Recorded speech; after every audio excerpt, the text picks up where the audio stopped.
Hello viewers ভাইয়ারা, আসসালামু আলাইকুম। রমজান এগ্রো ফার্মের পক্ষ থেকে আপনাদের অনেক শুভেচ্ছা। ঠিক আছে, আজকে ভিডিওটা তেমন কোনো কিছু না, শুধু গত ভিডিওতে আমি আপনাদেরকে আমার দুইটা প্রেগনেন্ট ছাগি দেখেছিলাম এবং সেই ছাগিগুলোর দুটো করে চারটা বাচ্চা দিচ্ছে এবং বাচ্চাদের বয়স 1 মাস প্লাস। ঠিক আছে, জাস্ট সেই বাচ্চাগুলো না আজকে দেখানোর উদ্দেশ্যে ভিডিওটা করা। ঠিক আছে, দেখুন বাচ্চাগুলো কীরকম চটপটে এবং 1 মাস বা 10 দিন বয়স হচ্ছে। এর মধ্যে দেখেন প্রত্যেকটা বাচ্চা কি সুন্দর আপনার খাওয়া ধরে গেছে এবং দেখেন শুকনো দানাদার খাবার ভুসি খেতে দিয়েছিলাম, সেগুলো খেয়ে নিচ্ছে। ঠিক আছে, বাচ্চাগুলো খুব চটপটে হয়েছে। দেখেন, এই যে দেখতে পাচ্ছেন, এটা পাটা এবং এটা লক্ষ্য করতেছেন, এটা পাটি। এই এই দুটা এক মায়ের। ঠিক আছে, আর লক্ষ্য করেন এই যে এই দুইটা বাচ্চা, এই দুইটা বাচ্চা, এই দুইটা বাচ্চা, এই দুইটা বাচ্চা এক মায়ের। ঠিক আছে, এই দুইটা এক মায়ের এবং এই দুইটা এরা এরা আর এক মায়ের।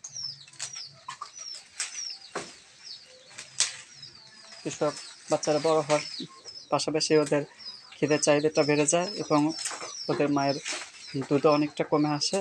এই জন্য বাচ্চাদেরকে 22 দিন বয়সের পর শুকনো খাবার ধরানো অনেকটাই ভালো। তারা যদি শুকনো খাবার এবং পাশাপাশি মায়ের দুধ পায় তাহলে তাদের গ্রোথটা মানে অনেক ভালো থাকে। ঠিক আছে, দেখুন আমার এই বাচ্চাগুলো কীরকম চটপটে পাতা খাচ্ছে। ঠিক আছে, এগুলো খুবই চটপটে বাচ্চা।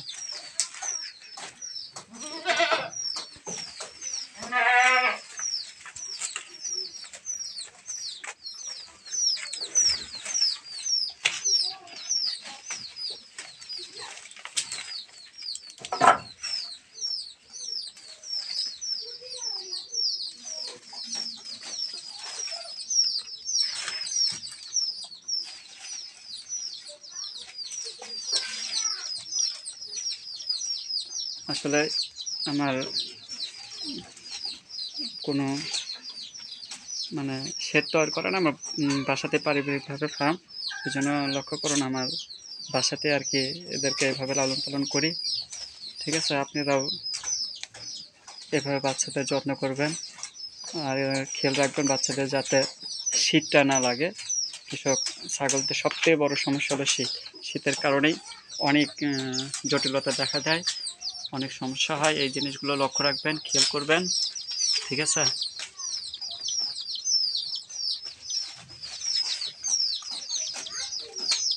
তো দর্শক ভাইয়েরা, আজকে এই পর্যন্তই। ভালো থাকবেন। আসসালামু আলাইকুম।